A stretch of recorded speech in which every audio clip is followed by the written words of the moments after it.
The nephew went along on that trip. He bought some chocolate candy on the train. It was in October, it was snowing. His candy got soft, so he took it out in the vestibule, hid it on the snow for about an hour and got it so he could eat it.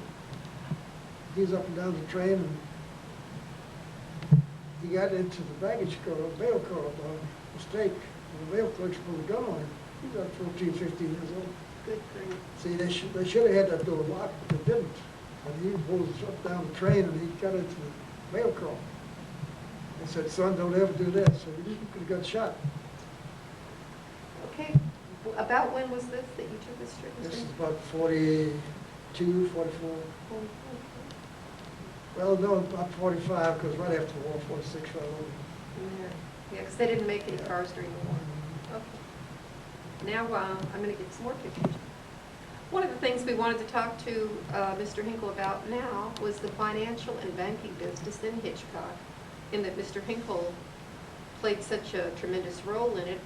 He has written a history of it that is available in the Hitchcock Library.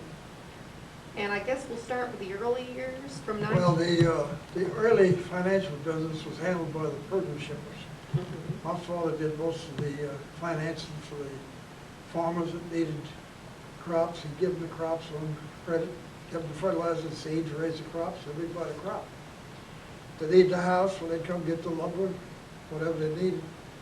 We never took a lien or a mortgage on anything. Never got them to sign a ticket, anything. It was just on a, you take it, pay me when you can. And this is primarily the Italian farmers that's that came right. over from Italy. Because we had no other financial institutions to take care of it, something relationships.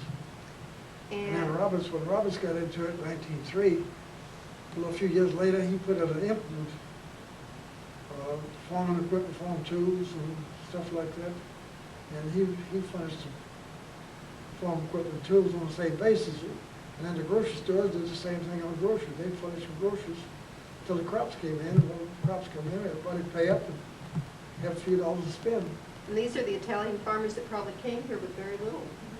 What did they arrive, when they arrived at the railroad station, what did they have with them? Well, they would come into Galveston's immigration station, you see. And then most of them knew somebody here. Mr. Prino used to go over, and he'd bring 3 or 4 families back every time he'd go, every 2 or 3 years. And they had kinfolks here, and they'd get up with them, and they'd get out here and find a piece of ground, either rent it or lease it or do something. My dad would buy them a team of horses and mules and farm equipment, give them seed and fertilizer. And so this equipment is what you furnished That's right. them and really didn't demand any money That's where it started. because they really didn't have any money to give you. When they got here, they had a little bundle of clothes. That's about all they had, maybe a few dollars cash. How now? Most of them, most of the immigrants came over and called a steerage on a ship, which is the bottom of the ship. My dad said when he and my grandpa came over, they had a blanket for a bed to lay on the bottom of the ship, and they got potato soup and bread every day. That's what they had. Took them about 30 days to come across. About 30 That's what days. that's what they got for the steerage. Most of that was made a deal with the ship captain. The ship lines, the ship owners didn't have anything to do with that. They'd give the ship captain maybe $25 or $50, and he'd put them down at the bottom of the ship. That's where they came over. Incredible. H.L. Roberts was also in the shipping business. Yeah, You he say started in that 1903. and he opened a bank about when, Mr. Henckel? Well, about 1910, he opened a little bank, private bank, Mm-hmm. Small operation. small operation, mostly kid folks, through his employees. That's about all the business he had. In about 1910, the first state bank of Altaloma, now that was Mr. Roberts' bank? No, that was bank was formed by Mr. Stoner and E.Q. Rogers. Okay, so that's a different bank. That's a different bank. H.L. Roberts was, what did he call his bank? Just H.L. Roberts. That's Just his H.L. name is produce shipper. H.L. Roberts, his wife was a company. He's Okay. H.L. Roberts and Company. So they opened one, Mr. Rogers and Mr. Roberts opened one about the same time, pretty About close. the same time. Uh-huh. But the bank in Altaloma was a state chartered bank, you see. I see. But the one Roberts had, that was just a private bank, no guarantee of nothing. What kind of capital are we talking about for the first bank? Well, the first bank in Altaloma was $10,000 capital. And that's 1923? Well, that was before that. I was back in the late, before 1920. Oh, before 1920. 1920. And then Mr. Davis came in here and opened this bank in about 1923. And it was $15,000 capital. And he's the one who loaded all the capital to his kinfolks. And when the cattle, mortgage cattle didn't exist, the bank finally closed. And your father had some stock in that bank? A little bit, yeah. Little bit. Lost it. And who was the cashier at that bank? Do you remember? Clifford Jones was cashier. And then the bank in Santa Fe, Brookins bought it along in the early 20s, and he moved it here to Hitchcock in the early 20s. And it was on level between, what's close where the highway is now. Oh, and he opened a bank here? Yeah, he moved that bank from Altaloma to Hitchcock. And about 1920 it opened About here? 1924, 25, somewhere along there. What did he call that bank? That was the Citizen State Bank, and Altaloma was the first state bank. But when he moved it here, he changed the name to the Citizen State Bank in Hitchcock. Oh, how long did that one last? Well, he operated that bank in 1940. It was in good shape. But he was native down Jackson County, down close to Palacios. And the only banks down there was the Bay City and Port Lavaca, 25 miles each way. So he wanted to get back down there. He had land holdings and cattle and some oil crops down there, he and his brother. So he decided to liquidate this one and told people, come get your money. And the ones that didn't, well, he moved it to Moody National. And he moved about 2 months before Camp Wallace came in. And he said if he'd known Camp Wallace was coming, he would have left. But Bad timing there. you know, And it says that the bank deposits were approximately $50,000. about $50,000 is all the deposits sort of that time of the bank here. And then he sold it to Moody, you said? Well, he liquidated. We took over the deposits and left and whatever the notes were, and they I just took see. over all that stuff and liquidated. Nobody lost any money on that deal. It was a good deal. November 1940, and that's what you're talking about. The Army camp was established. And 4 months after he left. Yeah, you already told me that. In 1943, Citizen State Bank of Dickinson was a small country bank owned by Hutchins Sealy. And who was the cashier at that bank? Do you remember? When did Walter Hall decide to expand? Well, Walter wanted to expand the bank. He was ambitious and wanted to expand. And Hutchins Sealy told them that they wasn't interested in expanding. They had enough money for the next 3 generations, and all they cared about was keeping it. So he made a deal with them to buy it. And that's when he came around and he talked to me, came by and told me what he had done. Wanted to know if I wanted to come in with him. What were some of the other people he asked to come? And Roy Lamb was in Arcadia. Cecil Brown was Friendswood. Ernest Brown was Dickerson. Tony Palestrina was Dickerson. And Walter and his wife were the 2 directors. And he said it'll take $1,600 to qualify for director. That was 4 shares of stock. So we each did, and Walter took over. I was vice president over there for 7 years, and I was director there for 7 years. In 1949, I built my house, and I thought I had enough money, but I found out I didn't. So I sold my stock then, which I wish I'd have kept now. Hindsight, it's always... That's, Okay, 1958, we needed a bank in Hitchcock. What happened then? well, we tried a proposition to Beacom interest. Beacom had a blimp base. We had meetings with his men, but they wasn't interested. And we were still looking, and the George interest from Houston contacted me and offered to build a bank, but they wanted to own the building and rent it to us, and they wanted 75% of the stock in it. They told me we wasn't interested. We wanted local. That was smart, wasn't it? So we called Brookins down in Palacios, and Bill Reitmeyer, Gordon Lyman, Dan Swidge, and I went down and talked to him to see if we could reactivate the charter when he closed here. He said, no, you boys have to have a new charter. So then I was out in the woods again. So we kept looking. I banked out to Moody National. I knew officers in there pretty well, most of them. I was sitting in Arthur Ake's office one morning, he was cashier. I was talking, and I said, Arthur, we need a bank in Hitchcock. He said, let's go across the turf and talk about it, get a cup of coffee. Well, as we went in, Gaddis Richard was coming out, so I grabbed his arm and turned him around, the three of us sat at the coffee table on a paper napkin and designed what we was gonna do to charter this bank. That's where it started, the church on a paper napkin. And the bank became the So- First State Bank of Hitchcock. Arthur Ake said, well, he said, let me talk to my board of directors. I might be able to get them to furnish you the trainees. They have them on a yearly basis and all your expense. Well, about 2 days, he called me, he said, well, I got it done. So then we had that part completed. So Gaddis, and we got Briggs to come in with us, because Briggs was a Marvin politician, you know, and he had banking experience up in Central Texas. He knew a lot of politicians in Austin. So the four of us went to Austin to get say about application. Mr. Faulkner was there, was the banking commissioner. And he sat there and let Gaddis talk for about 10 minutes. He had ashes about that long on his cigar, and he finally flipped it off. He said, well, boys, I respect Walter Hall's judgment.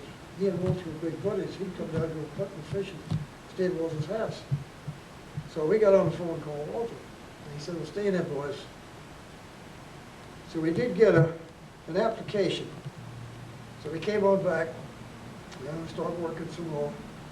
We had to get all of it, and went over to talk to Walter, and he goes to his brochure for his Lake City Bank to work from to fix our application, for our charter application. So that was great help to us. So between Briggs and Gaddis and I, we got out here and got all this information. We had to have how many kids in school, the population, and all kinds of information on it. Went back the second time, and we didn't do much good. The Secretary of the Treasury State was Jesse James? Jesse James? Jesse James was treasurer. And Briggs got talking to him, and he promised us that he'd vote for a charter. We had to have 2 votes out of 3. It was he and the Attorney General and the Bank Commissioner. So we come on back again, started working some more. So about 6 months later, we was trying to get this Highway 204 from Texas City to Freeport. So the Highway Department set up a meeting for Texas City, Hitchcock, and the Rock people, and Austin. So we all went up there that morning. Owen Barker was the local attorney, and he was Will Wilson's campaign manager. Will Wilson was running for Senate. He was the Attorney General. So we had to have his vote. So between Briggs and Gaddis, they got him over to the corner and propositioned that we'd let him come to the Elks Club and have lunch with us and let him make a campaign speech if he voted for our charter. So he agreed to do that, so that's when we got the second. That's all we needed. We came to Boston Governor. And it was with 2 votes. And that was late part of 61. Late part of 61. So then we started looking to build a building. We hired an architect, contractor to build a building. And when did the building open? Building opened the 2nd of January, 1962. And then about 10 years later, you started having some troubles. Well, one of the directors was a playboy, liked to spend money. And Gillespie was president, and he arranged so he could borrow money every way he wanted. He got him up where he couldn't do nothing, and he started pulling the rope tight on him. Well, George was in tight. He owed a couple of $1,000. He couldn't raise it, so he'd go to Houston, talk to bankers up there. They'd go ahead and take over his note. Well, Gillespie would get to him that night, and next morning George goes to sign the note. They said, well, we changed our mind.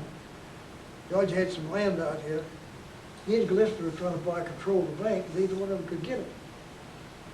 There's 4 of us, Gaddis Ridgeon, Evans Franks, Charlie Cochran, and I had enough stock between the 4 of us, so we kept either one of them from getting control. So then they had to join each other. And that's when they went to Moody and sold it out, sold us out of Moody. They went to W.L. Moody, or which W.L. Moody? Moody and Company, that was Sharon Moody. Oh, so they talked to Sharon. Yeah, they talked to Sharon, and Sharon bought it. So then he came in control. And how did that go? Well, it didn't go very good because he sent about 5 of his henchmen from Dallasville there as directors. And there's only about 3 or 4 of the original bunch that stayed with us. So he started wanting to send bad notes up here, and he couldn't collect down his ass. And we hired John Bailey as president. He was with Walter Hall. He came over here from Walter Hall. And John wouldn't take him. John said, take him back, and I couldn't take him. So about that time, Reed came here. He was a FDIC auditor. And he went into John. He said, John, I want you to tell me everything you know about Sharon Moody. John said, well, there's a phone sitting right over that corner, Star at Galveston line. You go talk to her. That's about 10:30. Well, John went to lunch. When he came back at 1 o'clock, when Reed came in and said, well, John, I'll tell you, I got your job. He said, you've just been fired. So Reed came in, and that didn't help the situation. So the things were getting so bad that the banking commission was putting pressure on us, and they called a meeting, and all the directors. They wanted you to assume those bad notes, or? Moody wanted to assume those bad notes, but we didn't want to. We wouldn't tell him. So that didn't set too good with Moody. But you didn't want to? Excuse me. That kind of upset things, and then the banking commission put us on notice that we had to do certain things or we was going to be closed up. Well, Chuck Doyle came up with Moody's bunch. He'd been doing some work for Sharon Moody's brother, who was in the Moody's National Bank. Robert And Moody? he's a good, straight boy. Yeah. Well, I told Chuck, I said, Chuck, I'm going to get out of this mess. He said, well, let's hold on a little while. I said, we got something working here. So he and Irvin Reeves and Emmett Lowry from Texas City. Emmett was the only one that had good enough credit to borrow $1 million to buy Sharon up. So they went to Houston, borrowed the money, and we got rid of Sharon. And then we formed this control group. There's about 30 of us. And we're never going to let it get out of this control group like it did before. So all these bunch of study in that group took stock of this thing, and that's where it started. When Chuck took over, that's where it started getting ready. And from that, from the starting of this bank in Hitchcock, we have 9 banks in our group now, starting from this bank. And this was the first thing? This is the first. This is the mono deal. And how, stock-wise, they do pretty well, I understand. Oh, yeah, the bank is, we rated #1. All of our banks are rated #1 right now with the State Banking Commission. They're all making money. Our stock now has advanced to 40, last month, the stock was $42.50 a share. And you still have the control group? Let's go How straight. many of those 30 people are still, Oh, I'll say we got possibly 1,500, 1,800. they're still? Some of them were different people around, they sold out. You stated in the thing that you did for the library that you would like to state that through the friendship of Walter Hull, Lawrence Henckel, and Gaddis Whitchin, the vault door and night depository were given to the new Hitchcock Bank free for keeping $25,000 on deposit at Alvin State Bank for 5 years, which you did. Walter called me one day. He just built a new Alvin State Bank. And the old Alvin State Bank was in town, and they were demolishing it. He called me one day. He said, Lawrence, I got something I want to give you. I said, what is it, Walter? He said, I want to give you this bank door, vault door. He said, there's no hitch to it. The only thing I want you to do is deposit $25,000 in the Alvin State Bank for 4 or 5 years, whatever it was, and you can have it. So we got somebody to take it out and had it reconditioned, repainted, and he gave us the drive-in, or the money box, not the drive-in window, but the night depository. He gave us those 2 free. So we saved about, I guess, $40,000, $50,000. Is that vault door still in the bank? Yeah. We had the vault door and all refinished and checked over. The net cost for the first state bank being formed and the charter obtained, do you remember what that was?